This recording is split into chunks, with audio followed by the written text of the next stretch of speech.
Broadcasting from Cincinnati, you're listening to the Ringside Reporter podcast. All the news from the world of boxing right here. Well, I'm talking to you the way I want to talk to you. Now, here's your host, Eric Lorda.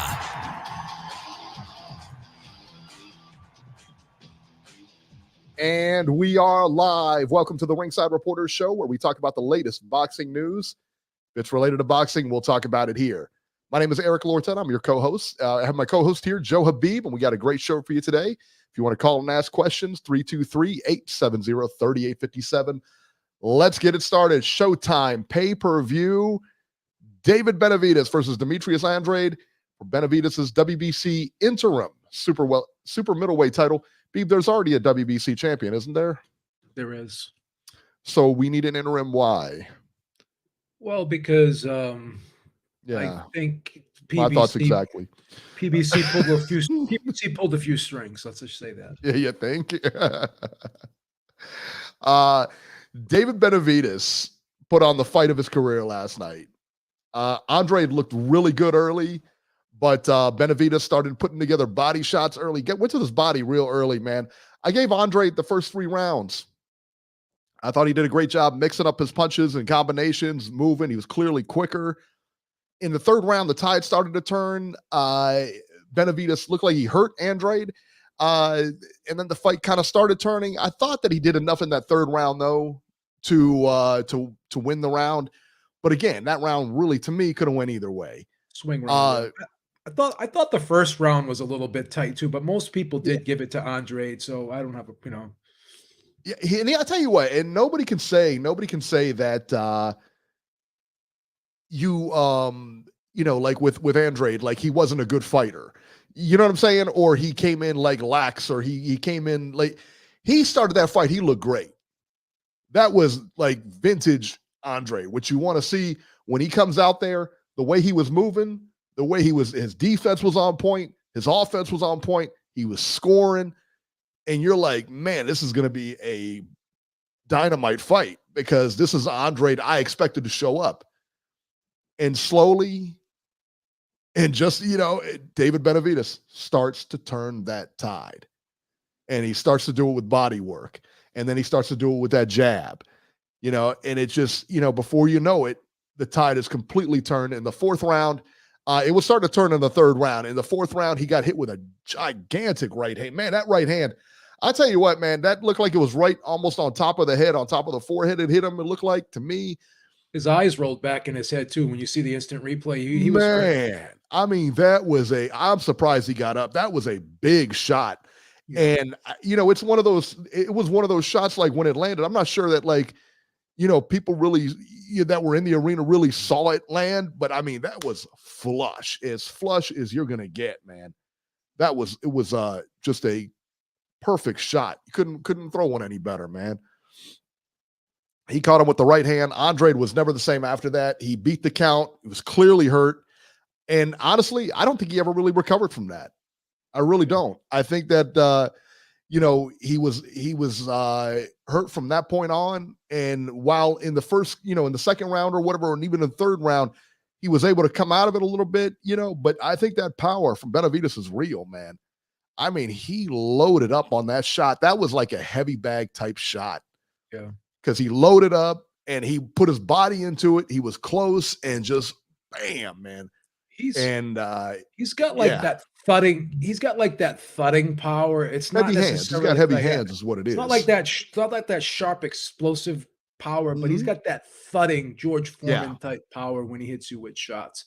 And the thing is, too, when guys are unloading on him, and I've always said this, he's always like just catching, rolling shots, and maybe a couple may sneak in, graze the top of the head, but once you stop punching, if you're his opponent and you get ready to reset, he'll just shoot that. He's like, boom, right there with that shotgun jab. Like he'll on your way out, here you go, boom, take that hard jab in your face, and then he'll catch those shots, and he'll just always sneak like you said, one of them body shots in there. Like he'll let you get your shit off, wear yourself out a little bit, but he's always giving you a receipt at the end of what you're doing, is what I'm trying to say. Like there's always going to be something you have to pay for what you for you being able to have success.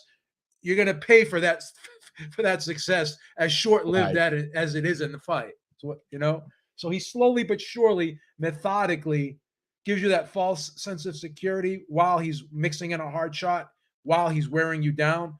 And then as soon as he sees that little bit of that's all he needs, man. That little bit of wavering from you, okay, time to go to school. That's all he needs, man. That really is, man. All he needs. And he took over from the 4th round on. That was it. That was the fight. And you knew that fight was not going the distance. After that 5th round, you knew the fight was not going the distance. And even the referee was telling him, hey, man, I don't want to, I'm not going to let you take too much more, blah, blah, blah. Goes out there in the 6th round. He just gets pummeled, man. And then his corner decides not to let him back out for the 7th round, which there's no reason to. You're not going to win this fight. You're hurt. You're compromised now. You're not going to win that fight, man. There's no moral victories in this sport. No. You had the right referee this time that let David Benavidez fight on the inside, didn't break up the clinches. And you also had a referee that cared about the fighters, and he wasn't going to allow another fighter to have a moral victory. He's told Demetrius Andrade, as you just said, I can't let you take punishment like this. I can't see another round like this. I can't. Yeah. Whereas in the Plant fight, I'm people get mad at me when I criticize. Well, B, that's because you bet the stoppage. You were mad. Fair point. Fair point. But if Plant was like taking so much punishment, how do you not stop that fight in the 9th or 10th round? Like, he was getting beat from pillar to post. His blood everywhere. Breadman had that towel in his hand, and he was getting ready to throw it in. I just don't see how you let that fight go on. I was shocked. I just don't understand the whole moral victory thing. And I know that the trainers had, Breadman and Jose Benavidez Sr., they had a back and forth, and maybe this was like a battle of trainers. You may win, but you're not going to stop my guy. Like, it's like, it's fucking. Who cares? It was just stupid, bro. Yeah. G Funky says Thomas Taylor didn't allow Andre to hold, and that's what we saw. What happened? Taylor's the best referee in the box. I believe it. Yeah, I believe it. Got you, bro. I believe it, man, for sure. Good. He did a phenomenal. And the thing is he took charge of that fight, like G Funky said, right from the beginning. He set the ground rules, and they were to be followed. They were to be followed. Somebody said he gassed after like the 3rd round or whatever, talking about Andrade. I mean, listen, man, it's, you take that kind of punches to the body as he was. I mean, because he was giving out, and I had him winning that round, winning all 3 of those rounds, but he was taking some shots. It wasn't like a one-sided fight. He was taking some shots, and you got a big guy leaning on you. And, what I did like about the referee? The referee says, you're causing, looked at Andrade because he's pulling his head down, and he said, you're causing your own fouls. You're leaning in. You're causing this to happen. Called him right out there, right as that low blow. I guess that low blow was like on the belt line or whatever, and called that out right away too when he went. And you could tell Andrade was buying time, But yeah, man, just complete one-sided fight for David Benavidez. I mean, that guy looked spectacular. And that was the other thing too. We were watching a replay of this, right? And they showed Andrade throw this combination, like a 6-7 punch combination, beautiful combination, and not one of them landed. All on his arms. This guy just on his arms. And they always talk about his defense or whatever, man. He's not getting hit as much as you think he's getting hit. He's covering up. He's got that high guard too.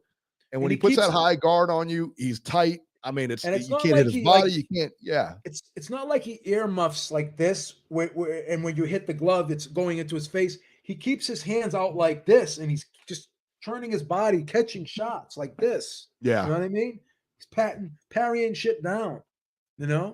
Yeah. So yeah, man, I tell you, I thought I was really impressed. I'm always impressed when we see Benavidez. We saw him against Plant, another boxer. We saw him against this guy. Who's a textbook boxer, man. Demetrius Andrade is so good. He's such a good fighter. That guy was unbeaten coming in here. according to the Twitterverse, he's not good after on November 20. He was good on He was November great 25th. on Friday. November 25th. Here's a fun fact for you. He was a plus 390, right? And when Bivol fought Canelo, Bivol was a plus 500, right? So Andrade was a lesser underdog than Bivol was, right? Bivol was a bigger underdog than Andrade was going into the Canelo fight, right? So all of a sudden, people were actually saying, "Oh, Andrade's going to win this fight. He's going to give Benavidez problems. He's too fast. Benavidez hasn't dealt with someone this slick and this quick before." And what happens on November 26th? Oh, well, this guy, he was never anything. And he was hyped. He was a hype job. I mean, this is what it always is. Again, I'm not saying that Demetrius Andrade is going to be in the Boxing Hall of Fame, but he's not. But he's not trash. Let's just put it that way. Of course he is. He lost. I mean, so he's trash. Just the same way Canelo was trash after Bivol. Same way, Errol Spence was way overrated when he lost to Terrence Crawford. I mean, everybody sucks the day after a loss. Yeah. It's just the way it is. Yeah. I mean, it could be the most, even like, again, Crawford Spence was the most like 50-50 fight until the next day. Then everybody picked, Crawford to win, It's not fair, man. No. This was the best I've ever seen David Benavidez, though. It really was. After the fight, he called out Canelo Alvarez. Listen, man, he's too big. He's too strong. You know who he reminds me of? You know who Benavidez reminds me of? He reminds me of a bigger version of Julio Cesar Chavez Sr. Wow. Okay. He goes to the body. He keeps you off, and he keeps coming forward. Ultimately, he puts his will on yours. He reminds me a lot of like a Margarito, but a lot more talent. You know what I mean? A lot more talent than Margarito had. Chavez Sr. is who that guy reminds me of, with his body work, with his relentless, with his just come forward. To me anyway, that's who he is. I don't think that if I'm Canelo's managers, I steer clear. Canelo doesn't care. I'm sure Canelo will fight him tomorrow in his backyard. It doesn't matter to him. But if you're his handlers, I say maybe go after Terrence Crawford, go after Errol Spence, one of the Charlo guys again, go after the other brother, go after somebody else. Leave this guy alone. Let Bivol and this guy handle each other. You don't think he fights Benavidez next? I don't. Wow. I don't. I think he does. I don't. We talked about this offline. I think he fights Benavidez next, and there's a rematch clause. And if he loses to Benavidez, that's going to be the third fight on his deal. I think it'll be an immediate rematch. Because I don't know, man. He fought Golovkin. He fought John Ryder. Fought Charlo. He fought John Ryder. Yeah, I don't know. Are you listening to yourself? He fought. You just said out loud that he fought John Ryder. Like that's a feather in anybody's cap. No, I'm not saying it is. I'm saying he had 3 stay busy fights kind of in a row, right? And judging by his, who was that again? John Ryder. Who else? He fought Golovkin, which at a stage where no one thought that Golovkin. That was stay busy. Yeah. That was a fight he was heavily favored to win. Yeah, he was heavily favored. He was heavily favored to beat John Ryder. And I say this respectfully. I don't like disrespecting fighters. Charlo, no one really thought Charlo was going to beat him. I thought Charlo was going to give him a fight. I thought Charlo was going to give him a fight. I mean, let's put it that way. That wasn't a gimme fight. Listen, I don't think that was a gimme fight. I really don't. I thought that Charlo, especially that we've seen Charlo fight and the way he's fought, he's not a bad fighter. He's a pretty good fighter. I mean, no, he wasn't undefeated when he fought him, but probably should have been. Yeah. Probably should have been. I guess what I'm trying to say is Canelo fought 3 opponents that, weren't incredibly difficult. Let's just say that. They weren't the toughest guys he could have fought. They were good. I don't know, solid. man. Listen, man, solid. I don't think you can put Charlo in that. All right, fair enough. Two of those guys. I thought Charlo was going to get knocked out, but he didn't. I didn't think so. Yeah.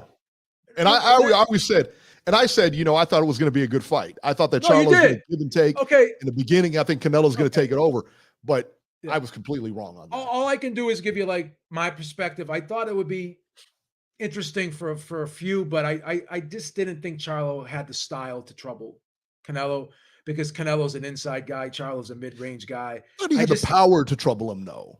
Yeah. But he just didn't. He just didn't, Yeah. But hindsight's 2020. So there's 3 kind of uneventful fights in a row, right? Against 2 guys, but lesser opposition. I would say 2 of the 3 were lesser opposition. Yeah. Because you can say Triple G. Well, Triple G's a superstar, granted, but he was way on the tail end of his career in that fight. Sure. But then the narrative is going to. But then the narrative with Charlo is going to be, well, he was a junior middleweight coming up to super middleweight. So again, like there, I get that, and that's fair. That's a fair statement. That's a fair statement. So I guess my point is, none of those guys are even remotely on the stratosphere of a David Benavidez. No, right? No. So Canelo's looking at that, and he's saying to himself, "I want a challenge," because that's the type of guy he is. People didn't think he was going to fight Golovkin, right? They didn't think he was going to fight Lara. They didn't think he was going to fight Floyd. Like he'll have a couple of, stay busy fights, but he always will mix in a big challenging fight in there. And I think right now Canelo's listening to people, right? You know what I think? Yeah. You know what I think? Go ahead. I think the bigger fight is Crawford. But I don't think Crawford's. I don't think they're going to get there with Crawford yet, because Crawford's. You don't think so? Crawford's got to fight Spence, right? He already did. He's going to beat him. You saw how that first fight got. No, he's going to beat him in the rematch. What's that second fight? Yeah, what's that second fight going to tell us? But I think Crawford's changed his mind a little bit, and he's going to probably try to campaign at junior middleweight and win some titles there first. I don't think that Crawford fight's going to happen. Crawford's what, 36? Yeah. I don't think Canelo's going to want that fight. In my opinion, I just think Canelo's got bigger money fight. Bigger money fight. You think that's a bigger money fight than Benavidez? Yes. Yeah. Maybe. You know what? You might be right, though. I might be wrong on this. It's tough. If you put this fight in Dallas, Texas. Yeah. Right next to, isn't he from Arizona? He's from Arizona, right? Yes. Right by Arizona. He has a big fan base in Vegas. Mexico. He has a big fan base. Put it in Vegas. I mean, you could put it in that. What is it? The Death Star in Vegas. Yeah. That football field they got over there. Did you see? Just completely. And I hate to. Did you see that the Spear in Las Vegas? Have you seen that? Yes, it's incredible. The UFC is putting on a fight there next year. Yeah. How nutty is that? I just think this fight has kind of grown, right? A lot of people want this fight. Benavidez had 2 solid wins in a row now against 2 solid opponents. Quote unquote, earned this shot. Mauricio said he's going to order it in March. We'll see what he does. I mean, we have to take what he says with a grain of salt. I just think the pride of Canelo will not allow him to walk away from this fight. He's a different guy. He's a different breed than some of these guys, right? I'll tell you what's interesting, though. Because you mentioned this as well. And Clarissa down here said that Canelo may push for Charlo or Munguia. I don't think so. He may push for Charlo, but how could he push for Munguia? Because he's always saying, I don't want to fight Mexican fighters. That's a rumor. I don't want to fight Mexican fighters. That's what he says. Canelo's doing golf. He's doing golf tournaments, participating in golf tournaments right now, and everyone's sitting there saying, "Oh, well, they're negotiating with Munguia." I don't know, man. I just they said they were. That's a tough one to swallow. They said they were negotiating with Berlanga too. I think these are all rumors. I honestly don't think he's going to fight Munguia next. I think Munguia and Berlanga should negotiate there. Yeah, that's the fight to make. I'm gonna be honest with you guys. I think Benavidez is next in May, and it's gonna be with the rematch clause, and you may see him fight him again in September if Benavidez. It'll be interesting. It'll be interesting. Yeah. Listen, I don't hate the fight. Don't get me wrong. I don't hate the fight. Yeah. I'm thinking in terms of money, you know, and I don't know. There is a large I will say there is a this. large contingent of people that agree with you and not me. So maybe Well, I'm being overly optimistic. Who knows? Well, no, I agree. You know, here's the thing, man. Now that I think about it, you know, Benavidez is a bigger draw than Crawford. I think that you got two Mexican guys fighting. Yeah. That's going to be a bigger draw than anybody. You know what I mean? Mexican versus Mexican American rivalry. Oh right? yeah, Mexico versus. Oh yeah, that's almost like Mexico Puerto Rico. Passing of the torch fight too, Eric. Old versus the new. Yeah. I mean, there's a lot of sidebars right here. You're selling this right now. I got you, man. Gavin's Ghost. That's a great point. Age and money do funny things to pride. I still got my pride. I haven't lost it. I've lived more years than I got. I've lived more years than I got left. I still got my pride. Certain things. We're not rich either, Beef. So I don't know. I'll tell you Robbie, what. If we're sleeping on a bed of money at night, maybe our priorities are going to be a little bit different too. I mean, Robbie calls me up 2 or 3 times a week, tries to pitch me some of these things, man. I just won't go. There's certain things I won't do, man. I'm sorry, Robbie. He pitches network marketing to you on like a regular basis, you know. Oh, we can make a lot of money doing this, but sorry, Robbie, can't do it. All you got to do is just get 8 people to be your customers, Beeb. Just get 8 people to sign up with you, and then they're going to get 8 more each. Yeah, it's crazy. So you think he does fight him? You think he does? I think he fights him in May. I do. I don't think it's next. I'll say that. I don't think it's next. Okay. And the longer he waits on this fight, the worse it is for him. I mean, I think Canelo's not getting any younger. Benavidez is only going to get better. If I'm Benavidez and Canelo doesn't fight him next, what do you do? He's already said this is another caveat. This is another thing to consider. So I already mentioned that he wouldn't mind going up to 175 and fighting Bilbo. So you said something, and I agree with you. Like the longer it is, the older Canelo is going to get. But here's another problem: the harder it's going to be for Benavidez to make 168 because he's busting out at the seams already at this weight class. So if this fight doesn't happen next year, well, it can't really happen because I don't think Benavidez will be able to make 168 comfortably. There's no way, he can do it. Well, what about that Canelo weight? What if he says, all right, but the fight's going to happen at 166 or 165 and makes him cut that weight? I don't think he'll do that. I don't think he will either, but who knows? I believe in people Canelo. Do funny things, man. Funny things to get advantages. I like Canelo a lot. I think he's one of the best fighters in the world, but I think it's tough seeing Benavidez last night and seeing a way that Canelo can deal with that. Seeing a way anybody can really deal with that. I'd like to see him and Bivol fight, not Canelo and Bivol. I'm talking about Benavidez and Bivol. But that's the other thing. So he goes up there and he fights Bivol next. Who cares? He's not beating Bivol. Yeah, a lot of people don't think he will. There ain't no way. Yeah. I mean, we saw what Bivol did to him. Yeah. Yeah, so, I mean, he's too good. He's too good for that. His best move, money-wise, because money-wise, Bivol's not a big fight. No, I think the best move is to fight Benavidez next. I'm just being honest. I think it's a huge fight. I think it'll sell. Yeah. I think it'll do at least 1 million pay-per-view buys. I think it'll do more pay-per-view buys than Crawford Spence did. I just think it's a bigger fight. And that fight did 700,000. He's got the great thing about being Canelo is he could walk away from the sport right now, you know what I mean, and still be comfortable. Oh yeah. But then the money in front of him, you think about a Crawford fight, you think about a Benavidez fight, you think about just finishing out that contract. I mean, the amount of money he will get for all of these fights and everything like that is just crazy amount, man. Just nuts. All right, let's talk about the undercard here. The co-main, Jermall Charlo versus Jose Benavidez Jr. 10 rounds. The title was not on the line. This is the first time Jermall had stepped foot in the ring in about 2 years, over 2 years. And Beeb, I was thinking Benavidez was going to get this fight. I really was.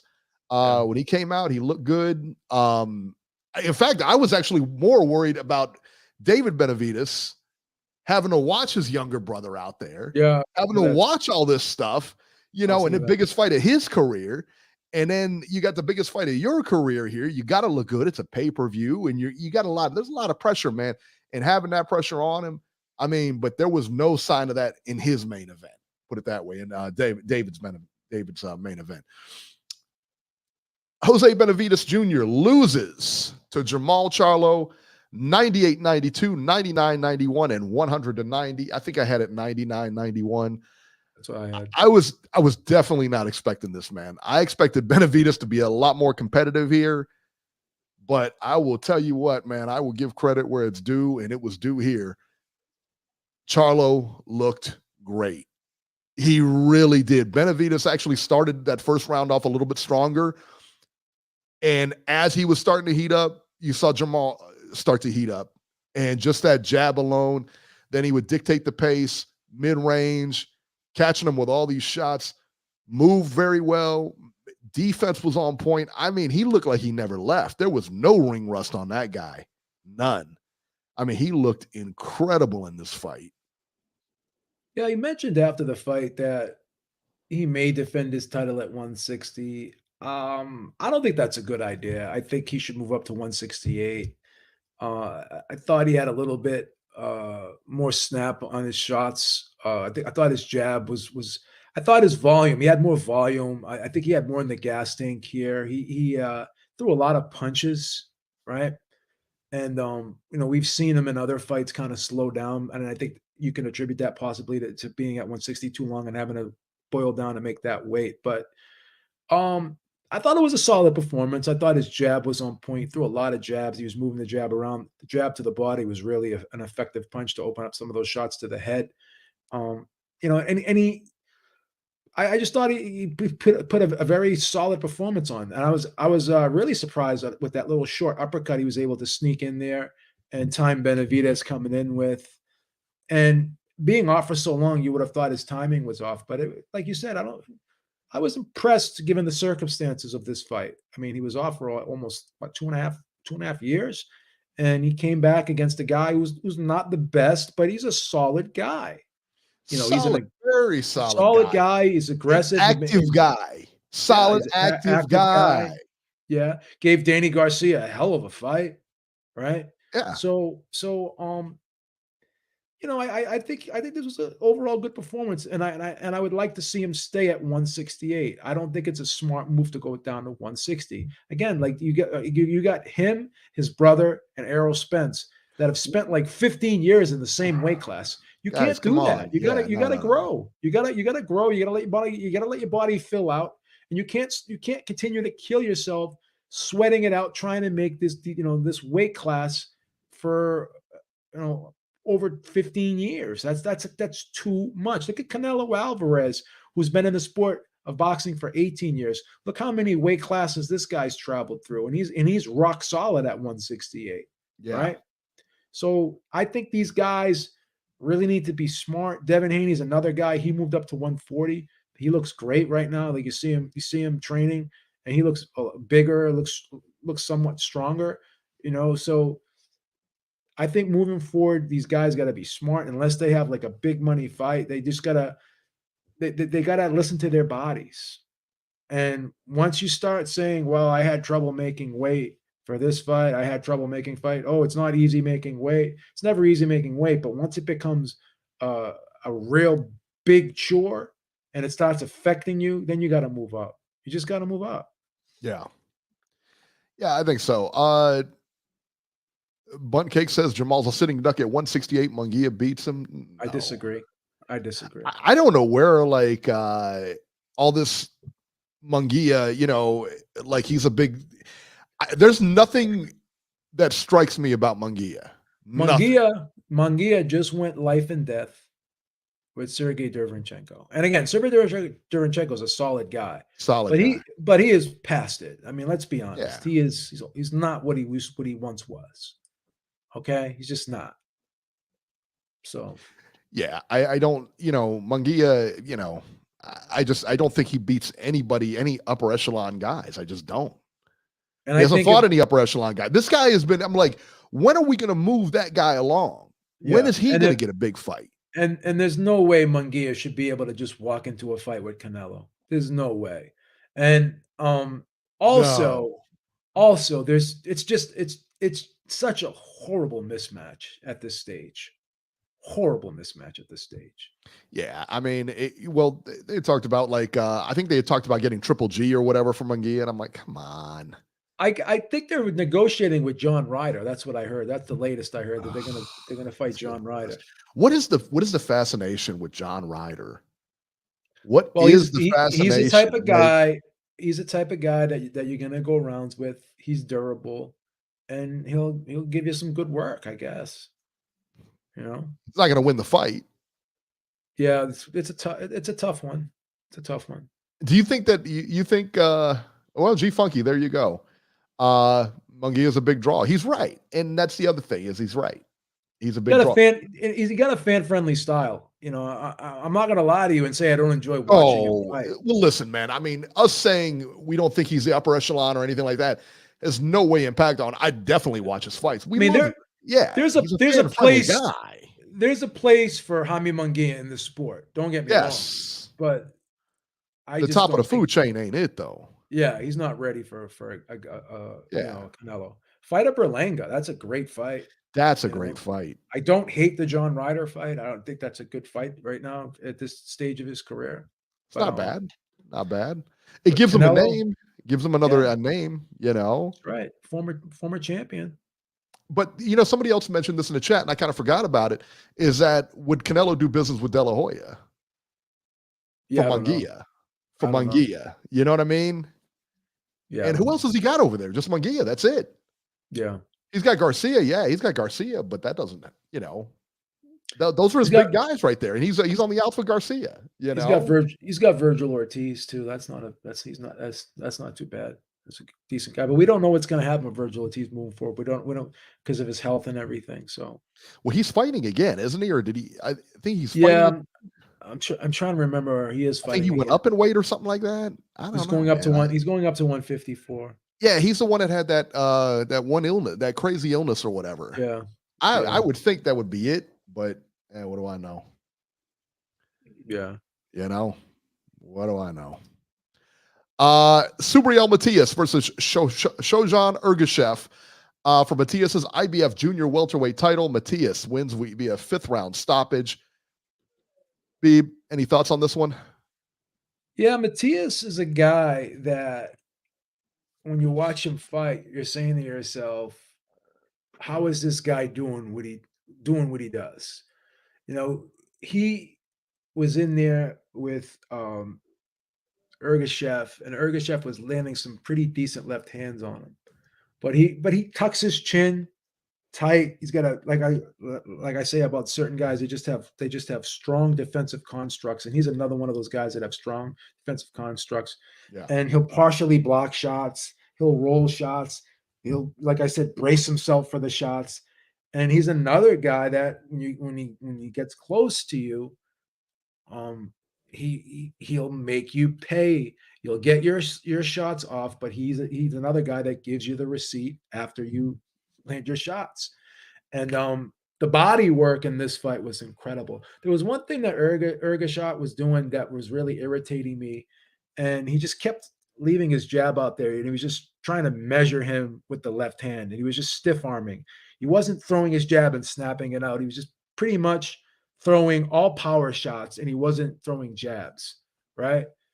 So it bothered me how he became very predictable, and he was just looking to land that left hand, basically measure him, throw the left hand, and hook off the left, like just a stiff arm, straight left, and a right hook, and he was becoming predictable. And I just don't. And once you realize that this guy Matias can take your shots, and he was rolling with them and blocking them, whatever, and you couldn't hurt him, you needed to get a little bit more creative, and he just wasn't able to do that. And Matias just really started, landing those body shots up close, shorten it. He's another guy that's very, very efficient on the inside. He knows how to shorten shots up. He knows how to put shots together. And although he may square up, you may think he's easy to hit, but so you're gonna have to think again with this guy, because you're gonna have to go through hell to try to get this guy out of there and try to beat this guy. So Yeah. it's going to be interesting to see if someone can crack the code with this guy. Someone can put a dent in this guy, but it doesn't look like it. This is a guy that if I'm out of the junior welterweight, I'm putting him on the do not fuck with list. Just my opinion. Yeah. I mean, yeah, definitely. I agree. Hector Luis Garcia versus Lamont Roach, 12 rounds for Garcia's WBA junior lightweight title. Lamont Roach wins a split decision over Hector Garcia, 114, 113, 116, 111. And then the other card had it 114, 113 for Garcia. So, Beeb, you saw no way that this fight could go the other way. I just couldn't. I just thought Lamont Roach was busier. I thought his jab was key. I thought he was pot shotting from the outside. I thought he was peppering Hector Garcia. Hector Garcia was lying on the ropes a lot. He was trying to set traps, but he just wasn't able to suck Roach into those traps. He wasn't landing the counter punches that he wanted to because Roach wasn't biting on those traps, and he was just peppering him from the outside. Roach did a great job of gauging range and distance in this fight and fighting a very patient, poised fight.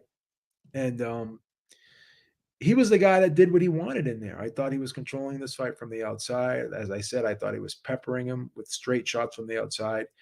And Garcia just wasn't active and busy enough to win this fight, in my opinion. I just couldn't see it. I couldn't see any way that this guy won 1 rounds. I mean, I think maybe you could give him at the most maybe 4, but that's about it. That's about it. But yeah, I was happy for Lamont Roach. This is a guy that's been in the game for a while. He's had his ups and downs. He's been trying to grind it out, and he finally got his shot. And he came up short against Jamal Herring, and he was able to redeem himself in this fight. And again, Hector Garcia is a decent fighter. He's a solid fighter, and this is a great win. So hopefully this guy can get some more big fights. Yeah, I would agree. We'll see. Agree. Let's see here. And then Vito Mielnicki. Vito Mielnicki Jr. was on the undercard against Alex Salazar Flores, 10 rounds junior middleweights, and Vito won via first round TKO, knocked him down 3 times. It was pretty much a whitewash. The question I have here is that Vito's got 17 fights now. Yeah. He should have a lot more, no? Yeah. Are they really doing a better for him? They keep him like he needs to be like active. Yeah. It seems like they're, at this stage of his career, he should be stepping it up. He's not fighting the creme de la creme. So I don't know what's going on right now with his career. But I remember there was a time when we started interviewing him, a couple of years ago. Yeah. He was on like every PBC undercard, right? Every one of them, yeah. Yeah, but now he's, they're using him sparingly. He's not been on these shows as consistently as he was in the past. So I don't know. Yeah, he last fought in April, and before that he fought in January, October. Yeah. I mean, to me anyway, it seems like he was fast tracked and then just slowed down. Yeah, he slowed the pace down a little bit. Yeah, I mean, he only fought, 3 times in 2023. For a guy with 14 wins coming in or 13 wins coming into 2023, he should have fought a lot more than that, no? Yeah, I would agree. I mean, you're looking at, because this is a guy, a younger guys, you can fight them 5-6 times in a year. What did Mike Tyson fight? Like 18 times in a year or something stupid, or 12 times? Yeah, there was a time when Mike Tyson was just putting in work, bro. Oh, yeah. Yeah. De La Hoya had a good run too. He had a good string of fights. Oh, yeah. Put a lot. Yeah, for sure, man. And De La Hoya was always under the microscope. Yeah. No matter what he did, he was always under the microscope. I feel like just for a guy like Mielnicki, man, that they need to get him more active. And I don't know, listen, man, and if the fight isn't on TV, then the fight's not on TV. You're not going to get every one of them on TV. I think that's kind of the thing they fall into also, is that not just fighting on cards, but I got to fight on TV. And I get that to a point, but are you just interested in being on TV, or are you interested in going to that next level? Yeah. Not all of Sugar Ray's fights were on TV. Not all of De La Hoya's fights were on TV. Not all of Floyd's fights either. So it's, I mean, you guys got to Can't step be, it up, can't, man. you can't be too selective with your opponents. Obviously, you got to find the right guys, but you sometimes you got to take what you can get, right? In order in Yeah, order in order to stay busy, because this career can fly by in a blink of an eye, right? right. And There's a short window here. well, look how many people have come and gone after Vito. You know what I'm saying? I mean, people have come. Yeah. We've noticed them and they're earlier fighters, and all of a sudden he's just kind of dropped off the map. Yeah. Yeah. I'd like to see him a little bit more active, and I'd like to see them step it up a little bit. It's like Shoeshine just mentioned, Joey Spencer. This guy Oh, that's another one. Where did he go?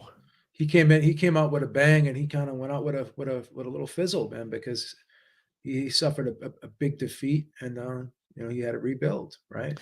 It's tough. It's a tough sport, and everybody. This is the thing. Like everybody in that upper echelon, and we can say Munguia is not, but in reality, he is, because he's a name guy.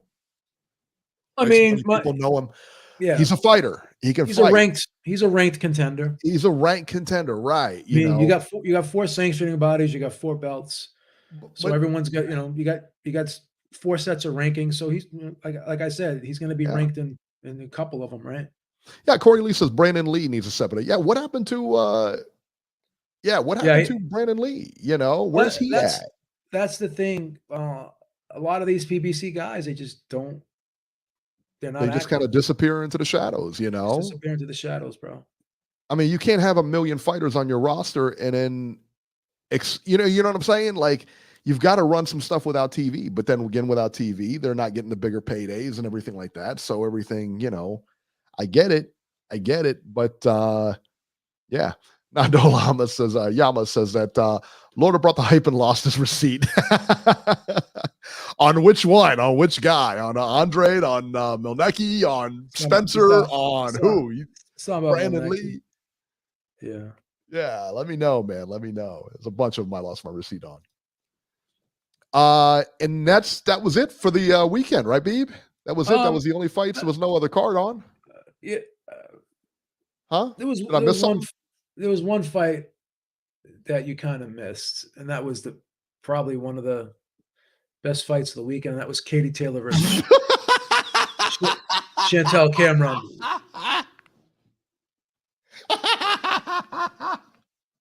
I know you wanted to kind of let that one fly under the radar. Wait, what? Now, who fought?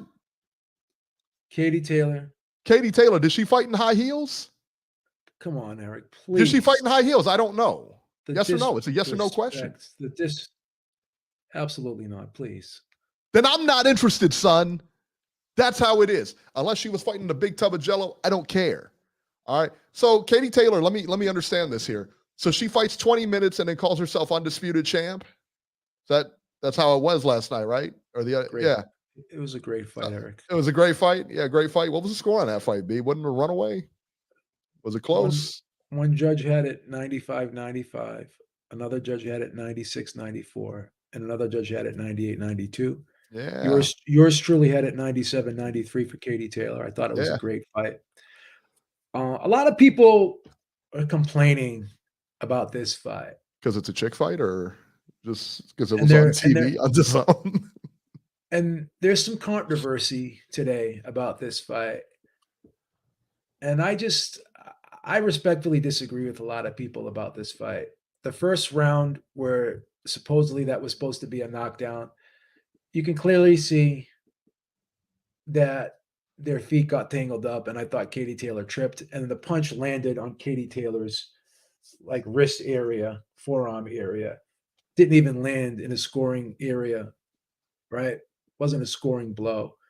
So that's one thing, because a lot of people are saying that should be called a knockdown in the first round. I don't think it should have.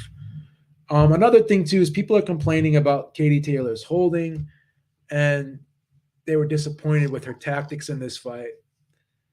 And wake up! Come on! Oh, geez, so I think a lot of people, they misconstrue and they miscategorize clinch fighting with holding. Katie Taylor was, they were locking up, and Chantel was locking up with Katie in certain spots too. But they were locking up. Katie Taylor was, walking her back, She was punching with the free hand at times. She was mauling a little bit on the inside. You could argue it got a little messy, but Katie Taylor was punching with the free hand, as I said. She was walking her back, trying to maneuver her backward, trying to control her, right? And she would release the clinch quick, and she would punch off the clinch. So it's not like when someone grabs and holds and stops and looks over at the referee, hey, come and break us. She was clinch fighting.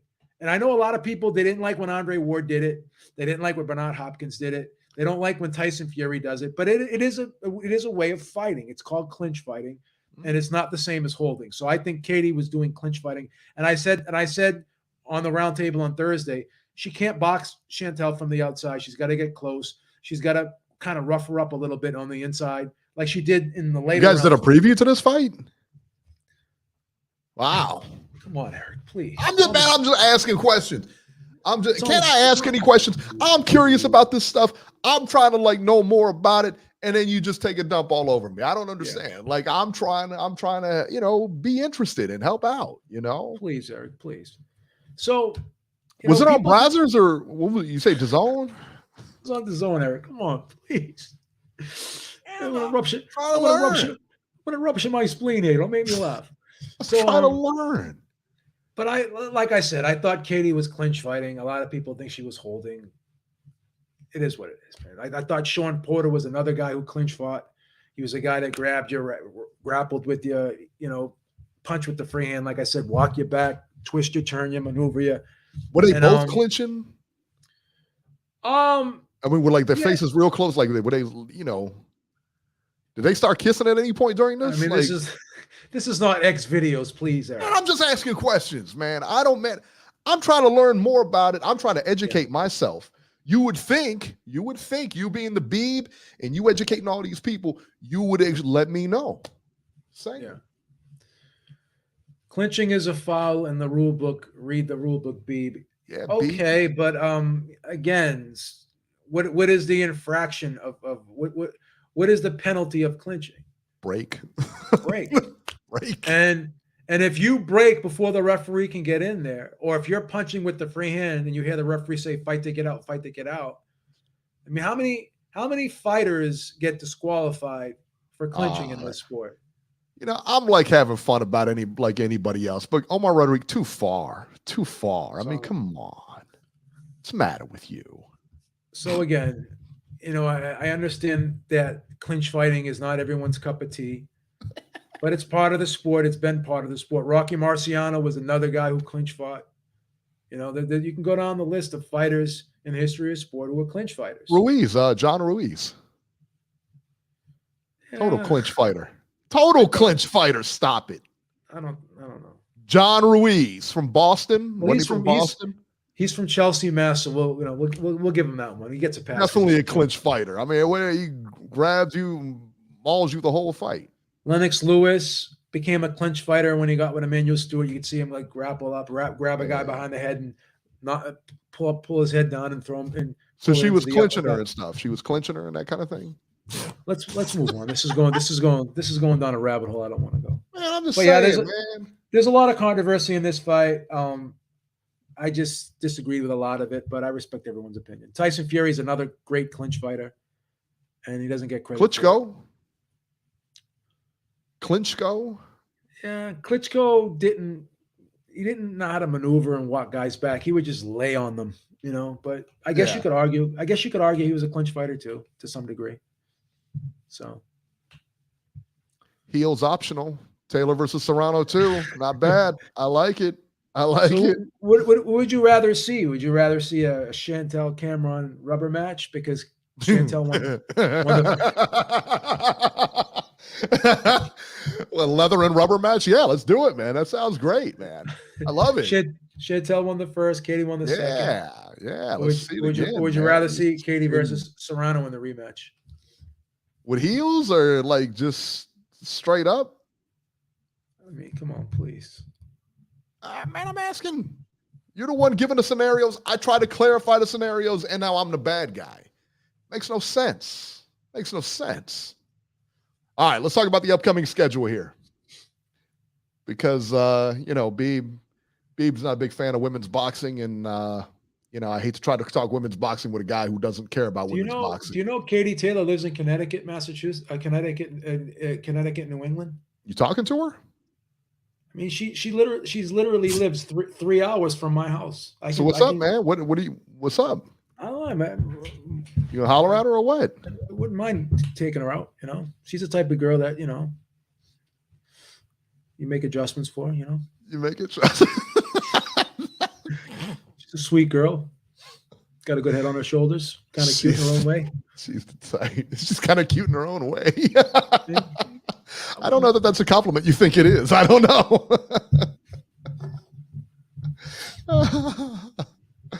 All right, this weekend, December 2nd, San Antonio, Texas. Ryan Garcia on DAZN. Ryan Garcia versus Oscar Duarte, 12 rounds, junior welterweights. O'Hara Davies versus Ismael Barrasso, 12 rounds for the vacant WBA interim junior welterweight title. This is a good fight for Ryan Garcia. It's a good get-back fight, but you say that Duarte is pretty dangerous. Live dog down there, huh? Yeah, Roberto Diaz is the former matchmaker for Golden Boy Promotions. He's now managing fighters, and he manages Duarte, and he did a lot of matchmaking for Golden Boy with Duarte, a lot of his fights, and told me this guy's a tough out. He's dangerous. He can punch, and he's very impressive. So Duarte is a sleeper. He's a sleeper in this fight, and he told me that Duarte is very live. So it is difficult. It's difficult, like when you get to, like I said, man, when you get to this level and you're fighting on TV and you're fighting, they're all tough guys. You never know. Like one should be better than the other guy, but anything can happen in there. You know what I mean? Yeah. I think that's the thing. That's why we tune in. Anything can happen, man. And I'm curious to see. Well, we did see Ryan at 140 before, but I'm curious to see him now after the loss. I think that's going to be more interesting. Yeah, to see what he looks like. So it's always interesting to watch a comeback story. Right. MAW, thank you so much. He said, hello, fans. Beebs, Eric in the chat. 5 for the live. Knockdown was valid. SHDV lost a point for holding. Draw. In my opinion, smash that like button, folks. Thank you so much, man. We appreciate it. Yeah. Someone else who we appreciate. Robert, 530. You're live. Good evening, guys. What's the stuttering for? What are you nervous for? What are you nervous for? Did you do something wrong? Yeah, did you do something wrong? How was your Thanksgiving, Robert? No. I hope you guys had a good Thanksgiving. Let me ask you this, Robert. Before we get started, let me ask you this. Did you help Mrs. Herrick prepare the dinner on Thanksgiving? Or did you just probably got people for that, son? No. Or did you just sit on your ass watching football games all day? That's what I would have done. That's what I did. Give me a break. Cooking nothing. Give me a break. What were your duties on Thanksgiving Day, Robert? Okay, I called to talk boxing. He wants to know my household chores. Okay, that's pretty damn good. Anyway, fight card was pretty good last night. So I have no complaints. And look, now I know Canelo claims he does not want to fight other Mexicans. Oh God, here we go Wouldn't again. David Benavidez fit in that category because he's a Mexican American? He's half Mexican. He's half Ecuadorian. And Yeah, Canelo said he would rather. Canelo said he would rather not fight a Mexican, but did not say he would not fight a Mexican. Why would you not want to give a Mexican a payday? Okay. You know what I mean? That's basically what you're doing. Yeah. Give me a huge payday. First of all, I think David Benavidez has earned his shot at Canelo, and I would be very disappointed to see Canelo fight anybody else at this point. That's just my opinion. Okay. Charlo looked good for being out of the ring for 2.5 years. But hopefully he can be more active now. And I agree with you, Beeb. He needs to stay at 168. Do not try to lose weight and go defend your title. Give that title up, go to 168, and take the best fights you can, and please be more active. I hate inactive fighters. It drives me nuts. Oh, that's rough. And I'm looking forward to Ryan coming back. And I agree with you, Beeb. Oscar is going to be he's going to be an interesting fight. You know, he knows how to punch. I've seen him fight a couple of times, and he gives as good as he gets. So that'll be a good test for Ryan, and it'd be good to see him back. What did you think of that chick fight? Did you watch it on the DAZN? Yeah. Did you Katie use some lotion while you were won. watching it? I mean, what did you? Oh, come on, Eric. Give me a break. Katie clearly won, but I still want to see 12 3-minute rounds. I don't want to see any more 10 2-minute rounds. I want to see 12 3. Right? That's what I've been saying. Boxing. Hey, if Amanda Serrano can do it and nobody got hurt, let other females do it. Come on. They don't want to do it. They don't want to. You know? They don't want to do it. Yeah, they'll do it, Eric, if you put enough money in the pay envelope. So there you go. They're not getting that much money. They're not drawing that much money, son. Put enough money in the pay envelopes. What is this, a backdoor deal? This is the mafia all of a sudden? Put enough money in the envelopes. What do you think this is? Well, give me a break, Godfather Part 4? I mean, Part 4. People have direct deposit now. They don't get slipped envelopes and money in envelopes. What are you talking about, Robert? Some back alley stuff, Robert. Give me a break. All right, Robert, we're going to put you on hold here. All right, see you. All right. Get him out of here for Christ's sake. 805 California. You're live. Beeb. Hey, what's up? What's up, I'm glad that you finally recognize that there are guys out there who are horrible clinch fighters that get away with murder. But there are penalties. They should be docking these guys points. But the fact that they don't is just ridiculous. You know, that would really enforce the rule that's on the book that says that you can't just keep grabbing and mauling guys all night and allow them to keep getting away with it. I mean, if you started penalizing guys, I think it would change how some of these guys so-called clinch fight on the inside. You know, you can't just hold and maul a guy all night and then call it like some sort of style. It's more of a tactic than a style, as far as I'm concerned. So let me ask you this. I would go along with that. I would go along with that. It's more of a tactic, yeah. Would you disagree with the way it's more of a tactic? Yeah. Were you disappointed in the Katie Taylor fight? In fact, to a certain extent, yeah, because it was a very pronounced tactic. Like, she wasn't really going in there with the intention of actually trying to fight on the inside. She was going in there with the tactic of, let me grab her, let me maul her, and let me get, out of the way and just reset. So it wasn't really a strategy. It was a tactic for her to be able to survive and not get hit while she was on the inside. I don't want to be disrespectful. And that's what a lot of people do. I don't want to be disrespectful here, but a tactic is part of strategy. Nacho. Nah, I see what he's saying. It's not like an actual style. It's not like an actual. It's not a grabbing style. somebody is not an actual style. It's a tactic. It's not an actual style. It's not an actual style, Beeb. It's something that you do in order to avoid getting hit. It's right. Not. I can box the Philly shell and still grab you, but my style is the Philly shell. Yeah. A lot of you can't say I will argue clinch fighting is a form of inside fighting. The variation of inside fighting. Like Rocky Marciano would do it. You know, you see a lot of fighters. Hopkins did it. Andre Ward did it. I would argue it's a form of I would argue it's a form of inside fighting. Yeah, but that's not his style. You wouldn't say that Andre Ward is just a clinch guy. It's a because tactic. he can fight. It's a tactic to avoid getting hit. All right. To your argument, Eric, it's not something you can do like the whole fight. You would. It's part of something you're doing. It's not. It doesn't. It doesn't. But Andre Ward didn't always employ that style. That's what I'm saying. So if you're putting it that way, I agree. But it's a tactic that sometimes fighters have to pull out of their bag of tricks.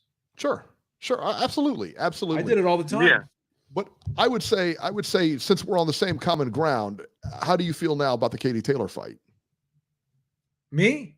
Yes. I thought it was a great fight. I enjoyed it. Nacho is picky, bro. Okay. Nacho can find something wrong. Nacho, did you enjoy the Katie Taylor fight? All right, Nacho. Let me ask you this. Not at all. Let me ask you this, Nacho. Would you have enjoyed it better if it was on like a different network, like Brazzers or something like that, or OnlyFans? Eric, please. I'm asking questions. Come on, Eric. I'm trying to ask some questions, man. Nacho, let me ask you this. Everybody's always messing with me, and I'm just trying to learn. And I think it's Yeah. nonsense. Let me ask you this, Nacho. On a scale of 1 to 10, what would you rate that Katie Taylor Chantal Cameron fight? I would give it probably a 7. What would you give it? Okay, we're close. I would say it was about a 6. That's called not it bad. about a 6. I think there could have been more action. Who watches I think a there could have 6? been a little more action. Who watches a 6? Listen, if you go out on a blind date and the girl ends up being a 6. Yep. I'm going to the bathroom. I ain't coming back, son. I'm going out the back door.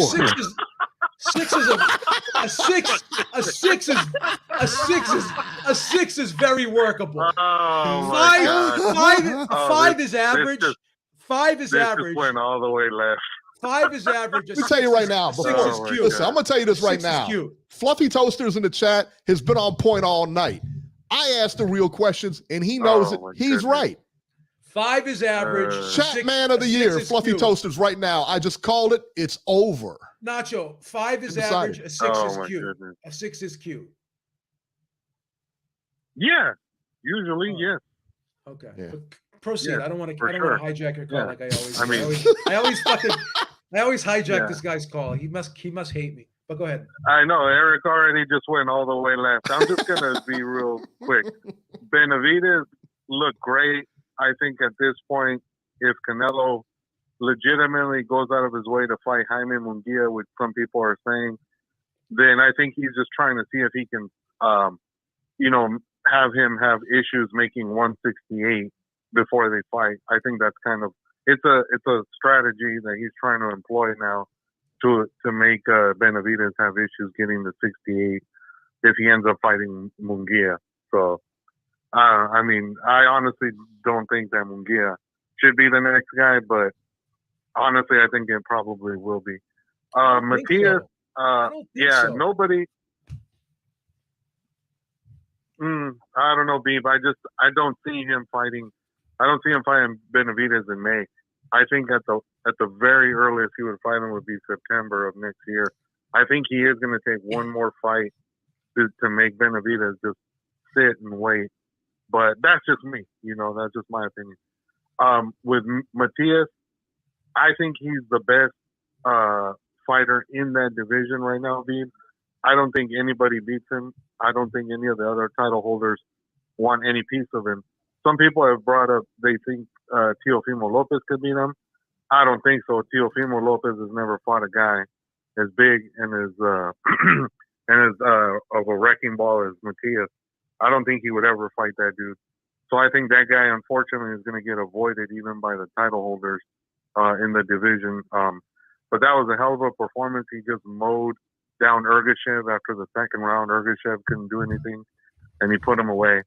So I'll be interested to see what they do next with him. I'm happy for Lamont Roach, but I agree with you, Beeb. That was ridiculous that scorecard was for – one of the judges had it for Garcia. There's no way. I'm in line with you. I gave Garcia 4 rounds in that fight. And with the knockdown, the score was 16-11. Yeah. So for them to sit there and say that he won one of the judges' cards, I was like, what the hell were they watching? Like, yeah, that's crazy. I but see that. Congratulations to Roach. And, congratulations to Roach. I mean, I'm sure he'll probably defend that title a little more often than Garcia was. Garcia was just kind of sitting on that title, especially after the Tank fight. So, I mean, and then just last thing, did you guys see the Lipinets Rivera fight? I saw it on YouTube. I was watching it on YouTube. Beeb watched. I didn't catch it. I was watching it on YouTube. I thought it was very Rivera did a really good job. Yeah. Rivera did a really good job, and he beat Lipinets pretty easily. Yeah. That was. I was surprised. to me. I thought that was going to be a for little sure more competitive. I Demetrius thought that was would going to be a have little beat more competitive. I thought that was going to be a little more competitive. Yeah. Me Yeah. too.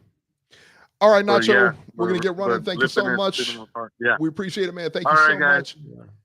much. 716 Buffalo, New York. Did Buffalo win today? I'm not sure. What'd they do? Buffalo, you're live. 716. Maybe they lost today. I don't know. All right, we're going down. 410. I think this is Jerry. I think this is Baltimore. 410, you're live. Yo. Jerry, what's up? What's up, Jerry? How you doing, man? What's up, guys? Listen, I've seen probably a half dozen female fighters interviewed and asked about the 3-minute round stuff. I ain't never heard one of them say, nah, I like the 2-minute rounds. This is women's boxing. It should be 2-minute rounds. Where the fuck do you get off? Keep claiming that it's the women who want the 2-minute rounds. Show me one interview of a woman fighter What's that chick's name, Beeb? that. You're not going to find What's it. that chick's name you interviewed? Man, please. What was the one? And she said, well, we're not getting paid for 3 minutes. Who was that? And that's what you use. Who was that? Hannah Gabriel's, I think. Hannah Gabriel's. There we go. A few of them. And yeah, that's what we're using, son. Of course we're using it. Several others can say the contrary. Sure. And you're going to take that one exception and paint the whole picture with the exception. Yeah. What else would I do? Right? Sounds about right. Yeah, that sounds about right. I can tell you, women fighters, while they're not as skilled as men, they're every bit as tough, they're every bit as game, and they don't want any special treatment. That's why you're starting to see these 3-minute rounds creep in. Are you a feminist all of a sudden? Yeah, what are you, a feminist? What are you, a feminist? Yeah, what are you doing now? What are you doing here? No, it's not that. And that's not that. Oh. It's just, What do you go to the women's marches and stuff now? Yeah, yeah, really? What do you go to the women's ERA marches now? No, you're just wrong. What's the matter with you? You're just wrong. It has nothing to be with who I am. It's just, you're just wrong about it. Female fighters don't want special treatment. They don't want to be treated indifferently like that. They're tough as hell, and they don't want that. I don't know how you got off believing that. Listen, one comment. I'm going to tell you, the one comment of the people we interviewed. We interviewed them. It's another girl I interviewed, Hannah Rankin. Another chick Beeb interviewed. Tell them about it, Beeb. Hannah Rankin said the same thing. Hannah Rankin said the same thing. How many chicks do you need saying the same thing? Who was the other girl we had on here that fought Clarissa Shields? The German girl. What was her name? She's what was her name? You asked her out. What was her name? I forget. She was. You're gonna have to bring Christina Hammer. We asked Christina Hammer. Yeah, Christina Hammer said the same thing. Like we've interviewed a decent amount of women boxers on this channel, Jerry. You got receipts for that? Because I don't believe it. Go check them. It's all videotaped, son. It's all videotaped. How old are we? Yeah, well, How old are we? I'd have to see it. All right. Yeah, go look it up. Irregardless, we just seen Katie Taylor fight 3-minute rounds. They clearly can do it, and it's probably right around the corner for it to be that. Amanda Serrano fought 3-minute rounds, not Katie Taylor. Yeah. Amanda Serrano. Serrano. Okay. But I tell you, but I've been saying this for years, though. Beeb, have I not been saying this for years? You have. I said it should be 12 rounds, you've 3 been minutes. Wrong for years. No, I've been saying the same thing you're saying for years, is that they should be 3-minute rounds and 12 rounds. No, that's not what's different about what you're saying and what I'm saying. What you're saying, is the female fighters don't want it. And a lot of them don't want it because we've heard that from the horse's mouth. Not that they're all horses. I don't want to, I don't want to get in trouble. Jerry, sold out here. He's using an anecdotal argument because from the ones he's interviewed, they've said the only way we want to fight 3 minutes is if we get paid more. That's what they've said to us. I have to see it because I haven't. And I like UFC, and I tell you what, I like UFC. I like watching UFC women fight. I've said, I've said that for years. We've watched the UFC, no problems. It's just the 2-minute rounds. It's silly to me. It's silly to me that they're fighting 2-minute rounds. And they're fighting 10 rounds, fighting 20 minutes, and then saying, I'm undisputed or I'm the champion now. It doesn't work, man. Did you like that fight yesterday? Well, they are women. So, I mean, wow. Probably a consideration there. That's rough, man. They are women. That's I mean, rough, man. Men have better bone density, more muscle. But regardless, I'm going to move on to Andrade. It's finally been exposed what a lot of people have said all along. Andrade was never as good as he was propped up to be. Oh, stop it. The bottom line is the guy hadn't. Stop he just it. wasn't. He didn't plant it. Well, I mean, his performance last night against his best opponent proved that out. I don't have to make a case for it. The guy hadn't really fought anybody. Two-time world champion, hadn't really fought anybody. And even a lot of the guys he did fight really didn't look that good. He got booed a lot. He never been tested. And he got destroyed last night. Just plain and simple. He got booed a lot. I've watched probably 4 or 5 of his fights. He got booed almost in every one except for the Selecki fight. And even booed in that, where he tried to fight a little bit more aggressive. Guy was never as good as promised, and that was proven last night. Nobody's ever as good Sunday as they are on Saturday. Well, when you don't have the credentials, it's even easier to make that determination. You hadn't beat anybody. You hadn't beat anybody good. All you got to do is look at Plant's performance against Benavidez and Andrade's, and you can see he's not even as good as Plant. Different referee. Adorable. Different referee. Well, regardless. Well, it's not regardless. It's a different referee. Who cares? The clinching. Fighter. That's what. Still fighting the same guy. Did the referee make a difference last night? 100%. Boom. Checkmate. What made a difference last night is Andrade had never been tested. He had never been in the trenches against any top opponent. This is not debatable. He just never had. That's the whole book on him. And when that happens, people get impressed. Oh, he's undefeated. He's a 2-time champ. Bottom line is, it's not like he was a bad fighter. Tested. It's not like he wasn't talented. He was an upper echelon fighter. He's bad. He was a championship level fighter, son. He hadn't really proven that he was upper echelon. Stop. He didn't beat anyone upper echelon. In order to be that, you got to beat someone who's that. And he never did. He's a good fighter, no question about that. But there's levels. Just like Mayweather says all the time, there's levels to this. And he had never proven that he was on that level. He was also coming up in weight. He was also coming up in weight, by the way. No, he's been there for about a year now. So that's not valid. He said that wasn't going to be an excuse, and we can't let it. Ain't nobody at the super middleweight division going to be bigger than Benavidez, except for Morrell possibly. Nobody else going to be bigger. I don't even think Morrell's bigger than him. Still is what pays the bills. Morrell's not going to beat that guy. No, I don't even think Morrell's bigger than him, to be honest. No, him and Bivol is the fight to make. Point. Him and Bivol is the fight to make. Nobody's going to be as big. Bottom line is the guy got exposed last night for just what many people thought he was, and it doesn't mean he's not good. He's good. I'd like to see him and Plant fight. I think that would be a pretty good matchup. Yeah. But he's not nearly what a lot of people propped him up to be, simply because he was undefeated. Being undefeated 9 times out of 10 means you haven't fought anybody. That's why you're. Well, what about David Benavidez? He's undefeated too. I mean, he hasn't fought anybody. I said 9 times out of 10, right? Are you not listening? I'm asking you a question. Are you not listening? I'm asking you a question. Well, the answer is if you're listening, you'd already know. What about anyway? What about Godzilla? It's not he sucks too because he hasn't lost? Not everybody all the time. Most of the time. You just got to pick and choose. What about Tank Davis? He sucks too? I pick and choose if he's from your neck of the woods. Like Benavidez. Benavidez beat Plant and he beat Andrade, right? That's it. And so he's undefeated. This is a perfect comment. Was he exposed or did he lose to a good fighter? He was exposed. Stop. He was exposed. Stop it. Because I think if he fought Canelo, the same thing would have happened. He would have got beat to a pulp. He might have won a couple more rounds, maybe, but same fate would have awaited him. Who do you think Benavidez gets next? Who do you think Benavidez gets next? Well, it won't be Canelo because they're not going to put Canelo in with him in the second fight of the deal.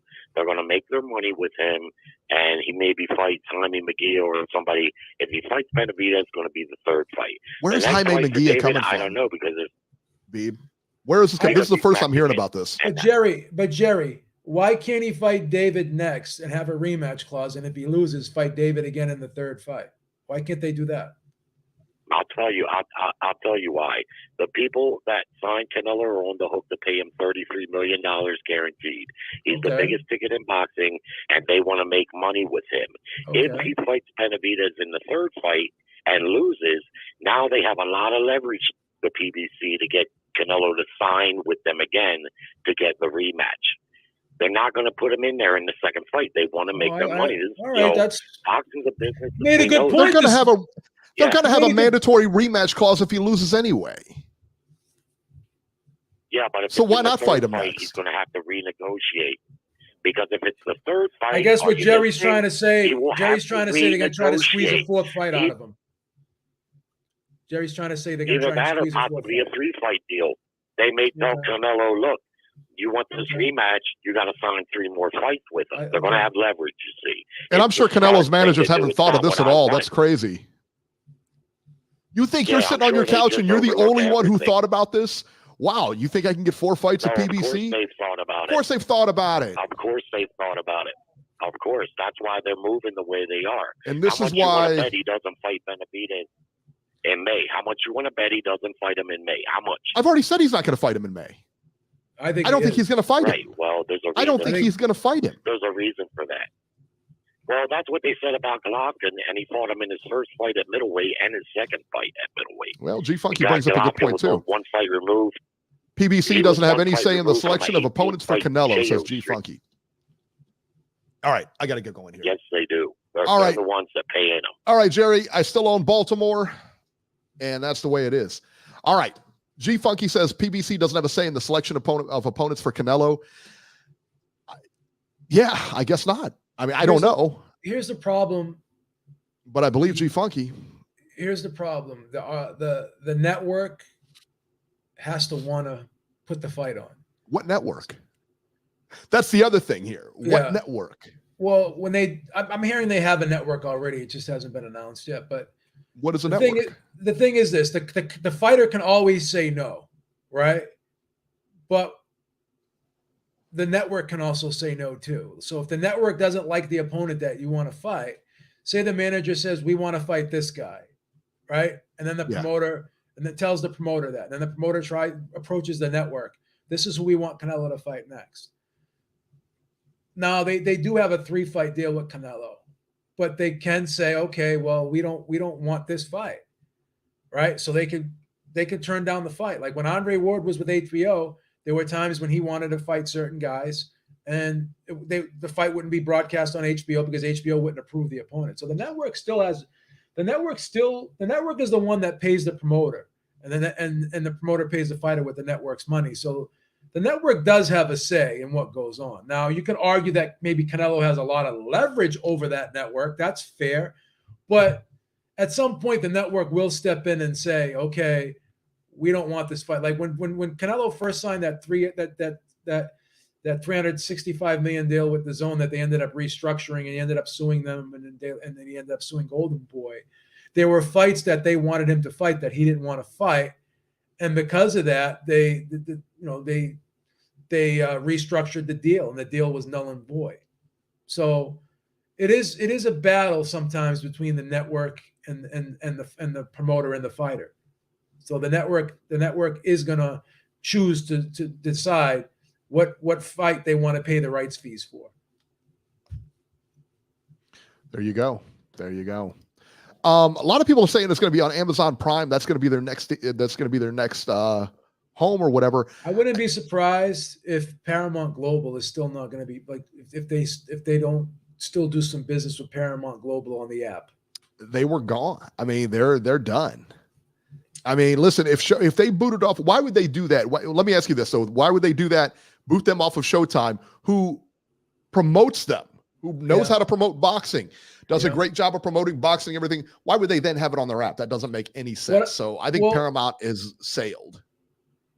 You could be right, but there's also the flip side, whereas a lot like Showtime may be gone altogether as a network. Like they may fully migrate everything over to Paramount Plus. Paramount, yeah. What I would say is I don't think PBC is going to be signed to one exclusive platform next year. I think they'll be dealing with multiple platforms. I think maybe they may do some work with Peacock. I think maybe they may do some work with Amazon. And I would not be surprised if Paramount decides, okay, maybe we'll do some pay-per-views for some of the big fights.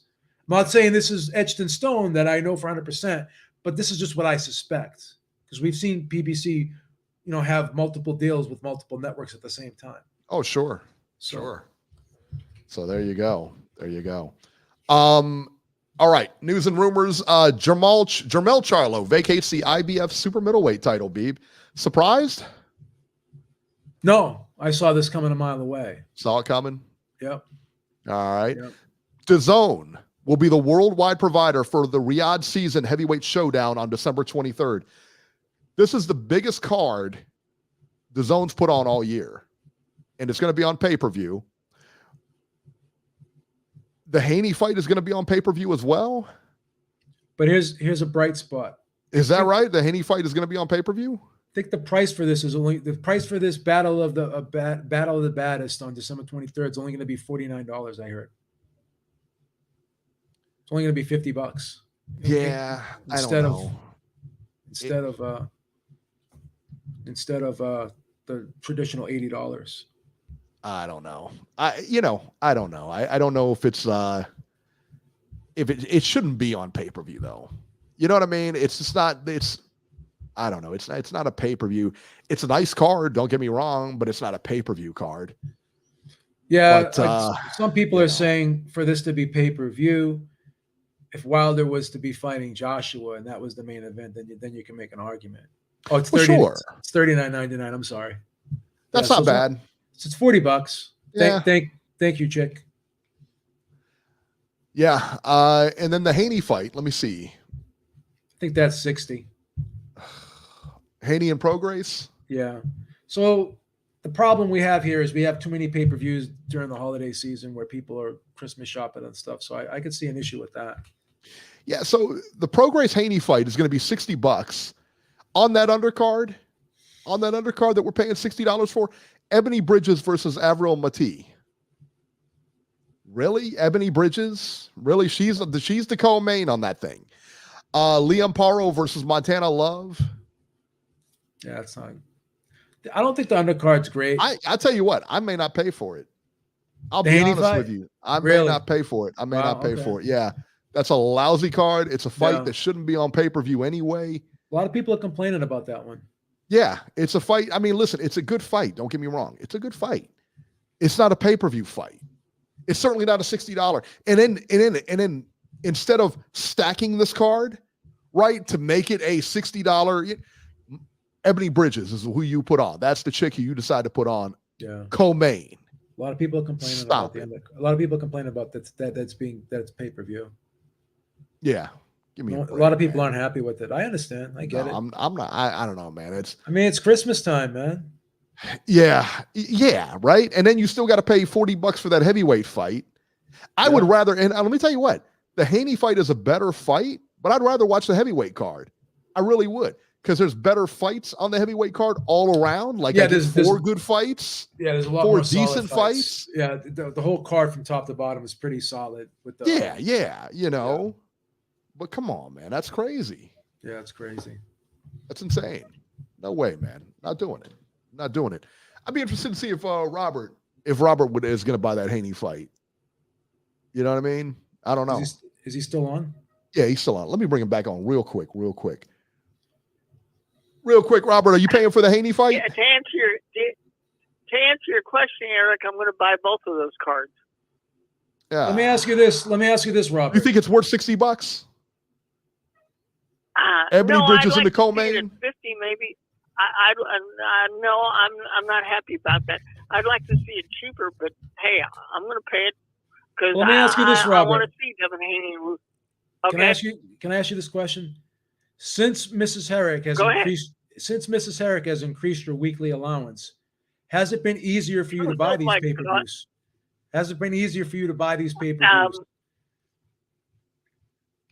No, what's been difficult, Joe, is not knowing how much each pay-per-view is going to be. Like, for example, most of the Showtime pay-per-views this year have been $85. Last night it was $75. With DAZN, you never know what they're going to charge No, because but if the number's lower, you know, why is that a problem?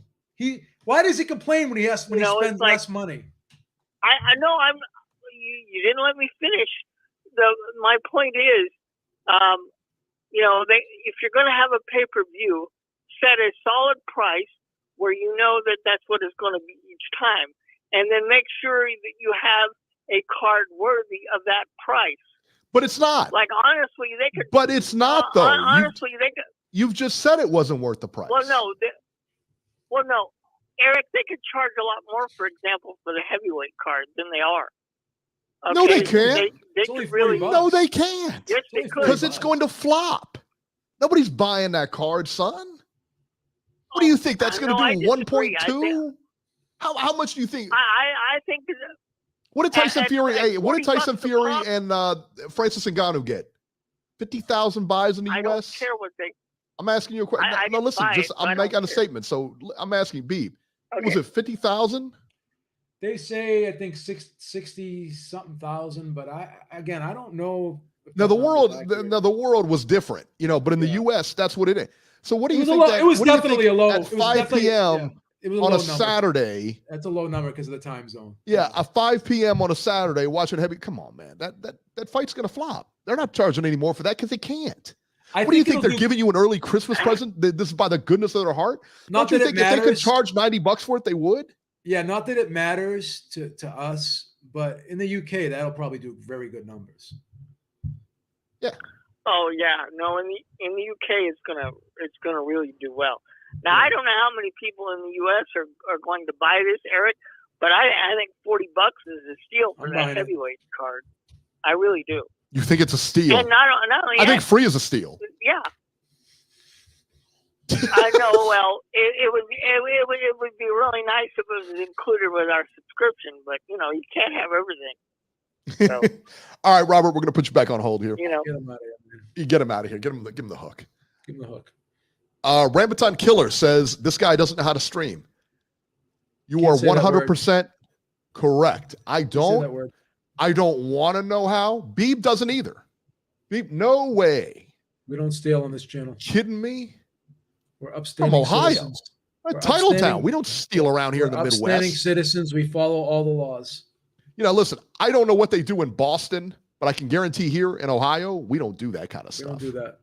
And I don't think they do it in Boston either. I'll be honest. I heard there's such a thing called the Fire Stick. I don't even know what that is, to be honest with you. What is that? What is that? Is that something you light cigarettes with? Probably. Fire Stick? Or like fireworks or something like that. It's like a blowtorch. I heard some people talking about that one day. I don't even know what that is. I don't know what anything it is. I don't even know really. I hear like the term streaming and all that other stuff, and I don't really get that. Like, I don't understand. It's weird. And I'm an IT guy too, so you would think I'd know, but I don't know. I don't even know what that is. I have no idea. None. All right, guys, that'll do it for this edition of Ringside Reporter. As always, you can catch Joe Habib on Twitter at jhabib1 or X now. Find our YouTube channel at ringsidereporterlive.com, and you can find me on X at ringside73.